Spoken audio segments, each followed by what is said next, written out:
Hello everyone, we are from Group 17. My name is Melinda and my partner.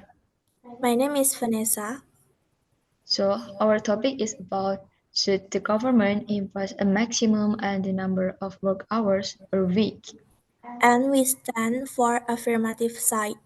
So we agree that the government should impose a maximum on the number of work hours per week. Next. So, I will explain about the overview. According to that news, we strongly agree that limiting working hours can provide relief for workers in maintaining their health.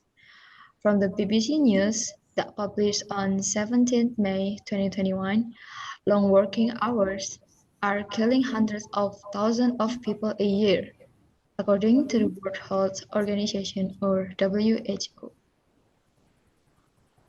The first global study of its kind showed 745,000 people died in 2016 from stroke and heart disease due to long hours. The report found that people living in Southeast Asia and the Western Pacific region were the most affected. Next. So, we choose the affirmative because we have several reasons. The first is because mental health. Mental health and long working hours per week actually has a complex relationship. If you work in an industry that doesn't have a limit about the work in a week, will affect your mental health. Negative impact of long hours makes the person experiencing mental health disorder or mental illness. Why? Next. So A, sleep disorders. According to the Centers for Disease Control and Prevention, adults need more than 7 hours source of sleep per night. The longer the work hour, the shorter the time we sleep. In the industrial world and factories, workers will usually receive several parts of the time or shifts. Workers who work night shift will definitely have disturbed sleep and this will definitely have a bad impact on their health. B. Stress. Working with the long hours means that we had a lot of work to be done in several times. The situation can be a workload and pressure for every worker. Trying to meet a work deadline also makes individuals stressed and feel overwhelmed because there are too many tasks have a significant effect of the stress. Next. So, according to the Japan's Ministry of Health, Labor and Welfare showed that in 2021, due to the overwork, the Japanese government reduced the number of long working hours and also divided so that it involved a reduction in case of brain and heart disorder fell for the fifth year in a row. That was decreasing by 22 cases year on year to 172. Deaths caused by long working hours also decreased by 10 to 57. This indicates that the revision of working hours has had a good impact on this case. Next. The second one is to be more productive. The reason WHO or ILO reports highlight how working long hours can harm employees. It's important to realize that long hours aren't good for business either. Even if employers need more reasons to schedule work in a way that doesn't exhaust their workers, studies have proven that productivity decreases significantly after 50 hours of work in a week, and it drops even more after 55 hours.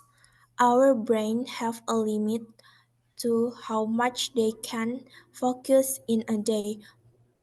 Pushing people to work beyond that limit will result in high quality and careful work on tasks and projects.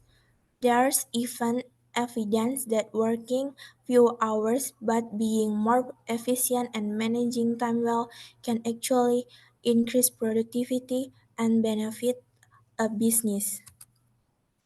The third one is work life balance. To stay healthy and energized for the long haul, people need variety. When it comes to work life balance, people need to engage in a variety of activities and rest. We tend to fall into the trap of believing that we can be productive all the time, or that an 8-hour day at work equates to 8 hours of output.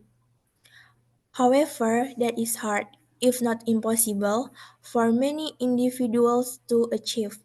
Plus, overworking has negative consequences for both employees and employers.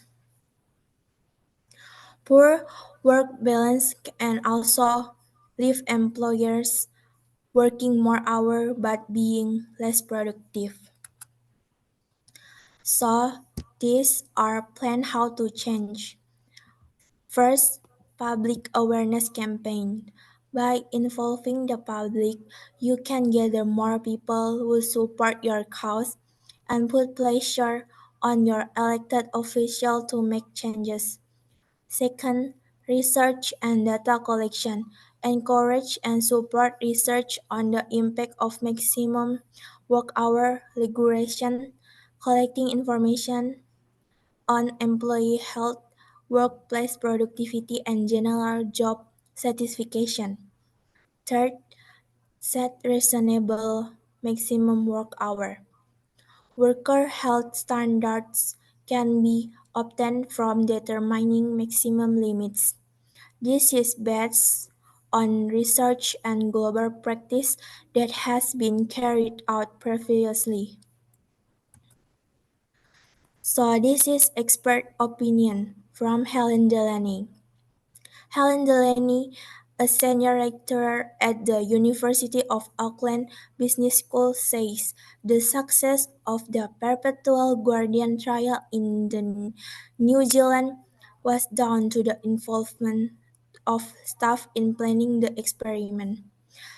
Employers designed a number of innovations and initiatives to work in a more productive and efficient manner, from automating manual process to reducing or eliminating non-work related internet usage, she told The Guardian.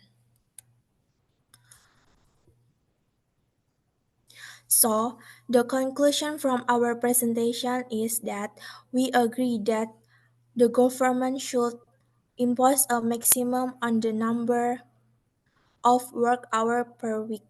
That is because of mental health of the worker. The limit of the time also make the worker to be more productive. And last but not least is the work-life balance. And overworking has negative consequences for both employees and employers. And that brings us to the end. I'd like to thank you for your time and attention today. Bye bye.